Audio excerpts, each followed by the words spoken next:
What is up, YouTube? This is Chris Havard from Well Done Farm Co. And today I made a video, a short, about how farms are not operating like small businesses and why that lack of business acumen, that lack of business detail and attentiveness is why a lot of farms fail. So, in an effort to kind of explain where I was coming from with that, because I know that's a very open-ended statement, very generalized blanketed statement, I wanted to do a video where essentially I kind of walk through what at least I know and what I understand, and kind of the observations I've seen and kind of the things that I've picked up just in my own businesses, working for a large corporation, and the things I've seen people with successful businesses do. So to start, I mean, the biggest thing is what I've always been told is you want to have three accounts. One account is your expense account, one account is your tax account, and the other account is basically the account you're putting basically everything back into, right? Like your expense account is going to be the one where you're paying off your bills. It's the one where you're, doing all of your accounting, so to speak. Your tax account is, of course, going to be where you set aside roughly 30% into a tax account to make sure that at any point, whatever you make, at 30 cents on every dollar goes into that account until you kind of figure out what your taxes look like, depending on your profit, right, and in your area, right? So it's kind of an overcorrection until you get some information. But then you've got your other account, which is essentially your research account, right? That's what the one you're like, hey, let's say I make $100, $30 of that's going in the tax account. The rest of that's going to be split 90-10. You know what I mean? Like I'm going to pay myself the 10 and work from the 90. But from there, you want to make sure you have enough to be able to experiment, to be able to expand, to be able to research. And one of the things that I don't think we do enough, and I'm saying we as if I actually have a farm right now, but one of the things I don't see enough farmers doing is researching and trying new things and experimenting new things after having solidified a offering, right? Like you don't want to go out there and put hard-earned money into something that's not concrete for sure. But at the same time, you also don't want to stay so stagnant that you're only working on kind of your main staples, right? You want to be able to look and say, hey, I've got X amount of dollars I can take and throw into a solar panel. Then maybe that'll offset some cost here or there, or, just to kind of play around with some of the newer ideas, section off a section of land and kind of sacrifice that land for an experiment. You know what I mean? Like things of that nature. You want to have play money. And I know that's difficult because farming is such a low margin business, but at the same time, if done right, I think it could actually be very lucrative to have that setup, right? And especially when you talk about a lot of these farmers, and this will be a segue into my next point, running as a sole proprietorship, they're not maximizing their opportunities being sole proprietors, right? Like, yeah, they might have a tax number, or yeah, they might have an EIN, but at the same time, if something happens to that something that could make somebody sick, something that could hurt somebody, things of that nature, right? God forbid. Let's say you get a sack of meat back or a pack of meat back, you sell it, somebody gets sick, they could sue you. And when they sue you, they're going to come for everything. And you being sole proprietor means there's no margin for where they don't get to start from. Like, meaning like there's nothing keeping them from suing you for your farm, for your house, for everything. And essentially they'll sue you for a value that is so high that it could put you completely under, right?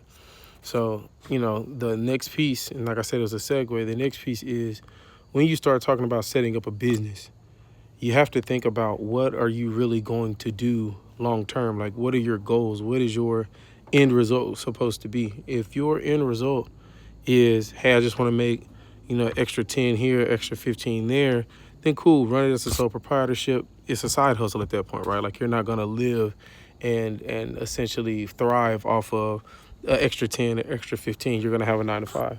But if your goal is for it to be fully sustainable and it be, the total summation of all of your income, you need to set it up to where it could do that and it won't put you at risk. And that's setting it up like an LLC for the most part, right? Like I know there are some people who could do like, you got the co-op road, you know what I mean? So you can set it up kind of like a corporation, things of that nature. But for the most part, a lot of farmers are working independently. So an LLC would probably be the main way to go.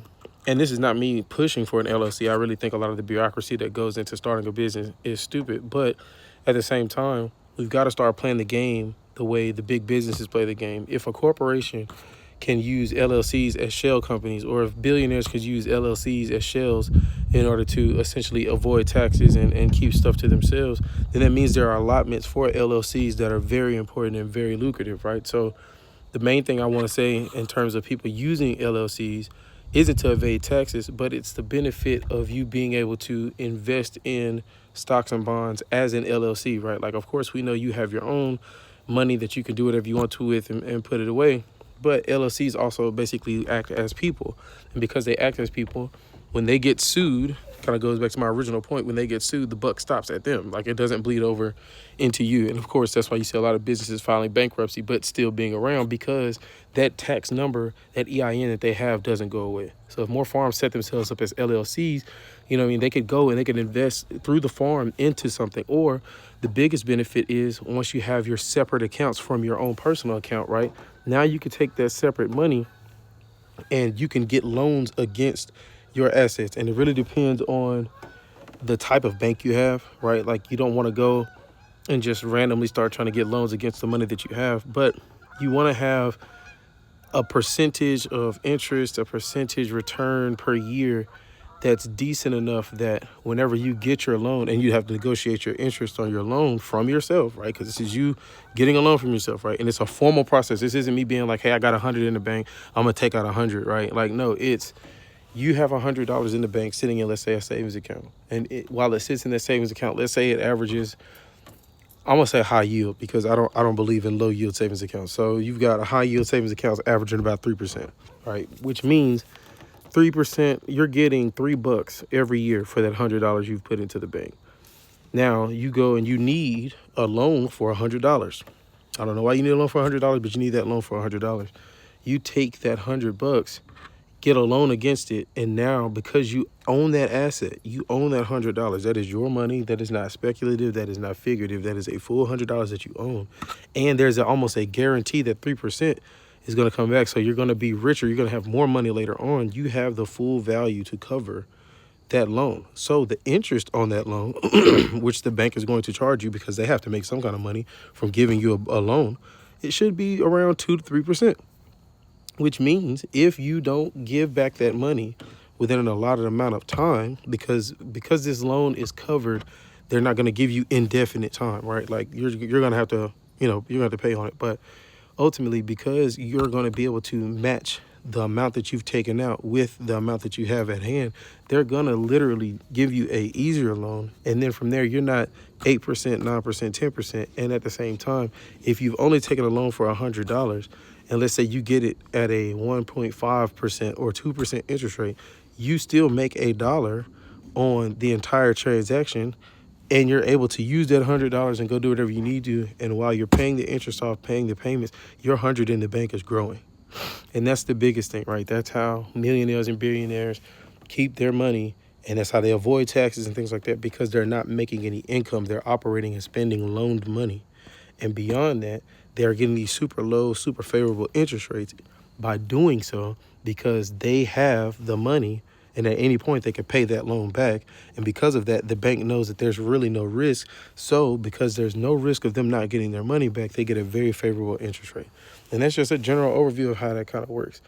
Now, again, you'd have to find and make sure that you're operating in a bank that allows it to happen, or you'd have to essentially have 100 in some kind of stock or something like that, and then borrow against that. Like, because I know Fidelity does that, but they have a 10-year. So look into it, think about it, and really take the time to research it. But at the end of the day, it's just an option, right? Like, a lot of the time, we see farmers going into tremendous debt because they're taking loans from the equipment manufacturers, from the seed companies, from all these different people. But ultimately, if they have a decent bank of money that they can go back into, and it doesn't have to be anything substantial, but if we're talking about building from the ground up, making something actually sustainable, if they have a decent bank of money, a small amount of money that they think is going to be useful, put it in a high yield savings account that's going to give you 3 to 4%. And then from there, get a loan against it, or the stocks, and then get a loan against that, so that you're not getting a loan from some bank that's really licking their chops because they know they're about to railroad you for 8, 9, sometimes even above 10% on a loan. Like I said before, this is just me giving the advice that I know, giving the advice that I've seen. So take it with a grain of salt. Really appreciate you watching. That's pretty much it. Peace.